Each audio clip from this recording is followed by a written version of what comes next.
Welcome back, everyone. We have a new season of 90 Day. The cover doesn't look too promising. Jovi's dead stare in the background is creeping me out a lot. This is the face that Jovi makes when his wife doesn't want to go party on Bourbon Street after a 20-hour flight. And then next to Jovi, we have Starcy and Georgie, and I gotta be honest, all three of them are terrifying. It's flat out haunting. They all look completely dead inside. It's as if they're saying, yeah, this is where I'm at in life. What of it? I'm not trying to be mean here. I actually really like Darcy. She's like the LeBron James of 90 Day. It's a little bit jarring to see her now. It makes me want to go hide somewhere. Unfortunately, Gino is back once again, and he looks constantly bewildered as always. Pretty much the entire time Gino was with Jasmine, he was in a constant state of looking like he was just told that his house burned down. The more lies that Gino continued to tell, the more his hat would just kind of slip off the back of his head. I didn't really expect Gino to last this long on the show. It's been a long time. Thinking back to Gino's glory days, you know, when he gave Jasmine a toothbrush and she exposed his bald. It's hard to believe that this is the same little Gino. He's come such a long way, and during the journey, he's picked up a few new hats. For those who don't know, Gino and Jasmine are a married couple that have been on the show for years, and they've always gotten along really, really well. Want you to die? Get out of my house! Everything was wonderful and perfect all the time. It was like something you'd see in a fairy tale, until she made Gino peel a potato. Then everything changed. All I want you is to peel this. Sit there and peel this potato. Peel the potato. We just don't have the equipment. Peel the potato. Chef, where the mother...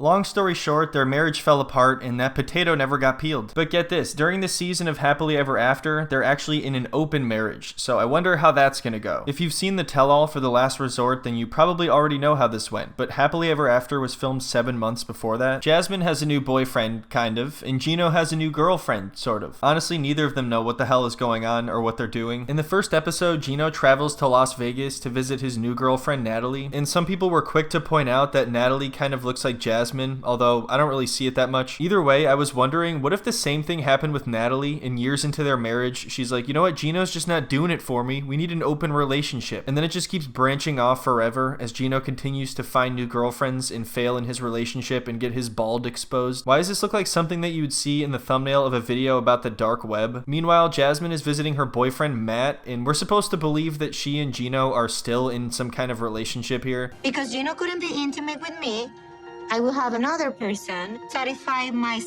sexual needs. I really thought I will be in a better mood, and Gino and I will start getting along better and reconnected.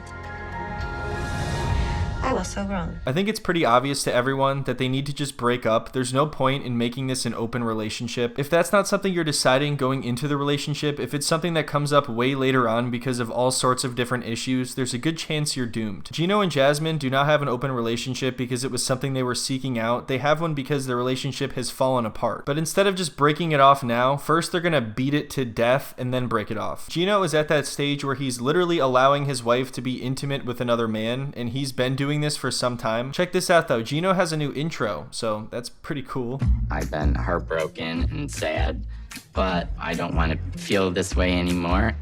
And I am finally exploring my side of the open marriage. Oh, little Gino, so naive. I don't think you know what you're doing here. So first of all, Jasmine doesn't know about Natalie, and I guess it was part of their stupid little agreement that they were going to approve of each other's partners. I'm sure that would go well. Yeah, I'm sure Jasmine would meet Gino's partner and be like, yeah, this is good. This is going to work out. I'm sure it'd be a nice cordial conversation. Not only that, but Gino's girlfriend, Natalie, doesn't know that he's still in an open relationship with Jasmine. Natalie thinks that he's in the process of getting a divorce already. I'm not exactly sure what Gino's plan is here, or if he ever has a plan. You know what's crazy is back when Gino and Jasmine first met, he really wanted to have a baby with her right away. Could you imagine how bad that would have been? Little baby Gino would have had to sit there and listen to their parents scream about almonds and potatoes. Things were so horrible between Jasmine and I. With all the fighting that was going on, we lost our connection and I just couldn't be intimate with her. So the only choice we really had is to go to couples therapy, and she gave me a new hat. It's so funny how he says they just lost their connection. They were fighting a lot, and that just caused them to lose their connection. It was that simple. No, if we're being honest here, they were always one step away from being one of those cartoon fights that turns into a little swirling tornado. There was no point for them to go to couples therapy. If anything, that's just gonna prolong the inevitable for people like them. And it's funny that they're willing to date other people, but they won't just break up already, because at that point, what's the only thing left? You guys fighting? That's the only thing you're holding on to. to. I chose open marriage, and she said that she already had a person in mind that she would want to have this open marriage with. Some guy from the gym named Matt. My fitness baby. So I needed to talk to him. About what, Gino? What could you possibly say? What, are you gonna set some rules? Gino puts on his tough guy act, you know, he flips his hat around so Matt knows he means business. And it's so funny because one of the only things that he talks to Matt about, like one of the only rules he makes, ends up getting broken. Who would have thought? You're already agreeing to your wife running off with some dude she met at the gym. They're both adults and they're gonna make their own decisions. You can't really make rules. It's not like they're in a relationship with mutual trust and respect. Hi, Matt. Hey, Gino, how are you? Good, how are you? Pat. Good. So one of the things that Jasmine and I already talked about was safe sex. Are you willing to agree to that on your end? Of course. There you go, Gino. You see, he agreed to it. Everything's all good. This is the face of a man who just let his wife run off and scootily poop some other dude on a reality show. It's pretty obvious that this guy doesn't respect Gino, and why would he? I'm sure Jasmine has told him a million negative things about Gino. If anything, he's probably more likely to do the opposite of what Gino tells him to do. I feel like once you start trying to lay ground rules for something like this, especially given how bad their relationship was, of course he's just gonna laugh in your face. And so some of the rules were she can see Matt twice per week for 2 hours max. No getting close, no cuddling. What is he talking about? No getting close, no cuddling? Of course they're gonna do that. Aren't they in an open marriage? Isn't that the entire point, is that Jasmine wants someone else to do that with? And just a minute ago, he was asking Matt to practice safe scootily poop with her, and now he's saying that they can't even get close? How exactly is that gonna work? Is she supposed to just immediately run home afterwards and cuddle up next to Gino instead? That's disturbing. No getting close, no cuddling. Jasmine, you went over 2 hours this week. Sometimes I feel like you don't even care about this marriage. I said you and Matt could hug one time, and here you are and you're having a baby now. Jasmine. Look, this is exactly what happened when Gino tried to lay down the rules. He was like, no cuddling, no touching, and then she went off and had a family with him. So there you go. If Jasmine's going to have her fun, I should be able to have the same thing. I want intimacy with a woman. I just can't do it with Jasmine. Then get a divorce, dumbass. Don't do whatever the hell this is. Everyone is sick and tired of both of you. Nobody really cares to see you find a new relationship and flourish and be happy. We don't care. I just want to see some drinks get thrown, okay? I don't really care about your little love story, Gina. If you can even call it that, I would remove the word love from his vocabulary entirely. I don't think people like Gino are actually seeking love. I think they're seeking a fantasy that doesn't exist. It's just crazy that he won't retire. You know, hang up the gloves. Just give it up. It's over. Hang up the hat, Gino. Just put everything down. Leave the reality show and live your life and go away, okay? So I don't have to talk about you ever again. I just wanted to fix our relationship. And, you know, I still hope that we can have a good life together.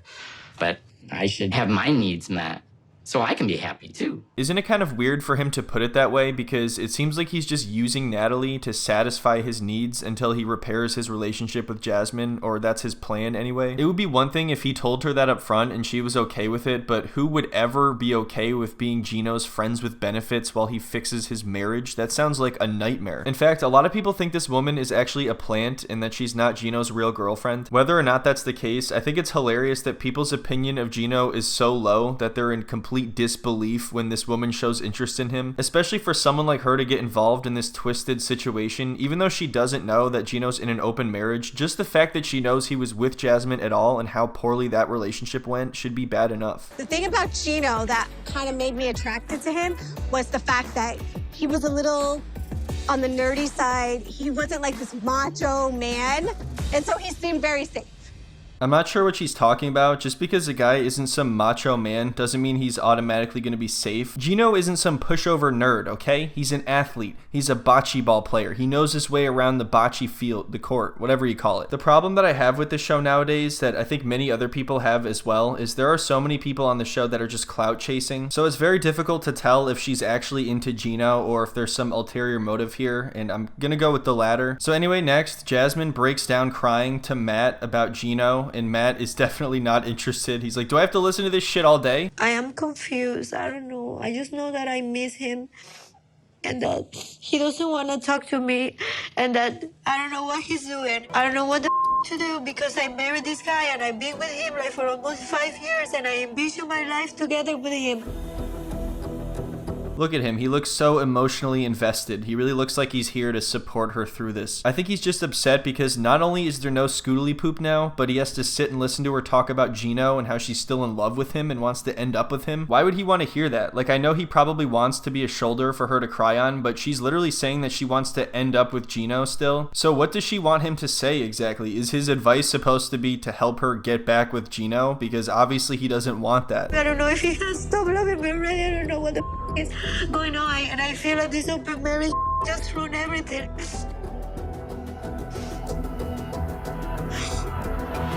There you go, Jasmine. Was that comforting? That was Matt's response. That was his contribution, was to just like shrug and make this face. That's all he had to say right there. That was it. You could tell he's really broken up about it. He's really feeling Jasmine's pain here. I honestly don't think he could show less emotion if he tried. Like, this is a blank face right here. There's nothing going on.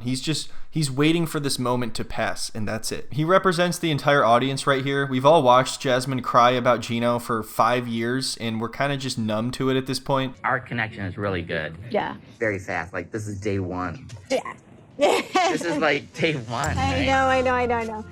Exactly, it's day one, so take it easy a little bit. You don't exactly know what kind of connection you have quite yet. People on this show love to be so preemptive. How long do they think a relationship lasts? Just because you get along for the first day doesn't mean a whole lot. Have they ever heard about this thing called the future that lasts the rest of your life? It's not just one day. You have to make this work forever, every single day, and you saw how that went with Jasmine. And unsurprisingly, Gino is beginning this relationship with a lie, so it's just not a good sign. I didn't expect sparks were gonna fly so fast when I met Natalie for the first time. But I'm not prepared to tell her that I am not exactly single right now. I love how quickly his expression changed when he thought about this for a minute. I think he saw his entire future flash before his eyes. Anyway, that is the end of the first episode of the season. I know this video was pretty short, but don't worry, I'll be back in a couple days for episode 2. This is what we got coming up right here, so that looks good. Before I go, I just want to remind everyone that I post every single week on Patreon, so feel free to check that out if you're interested. But otherwise, thanks everyone for watching and commenting and being patient. I hope you all have a wonderful week, and I will see you shortly.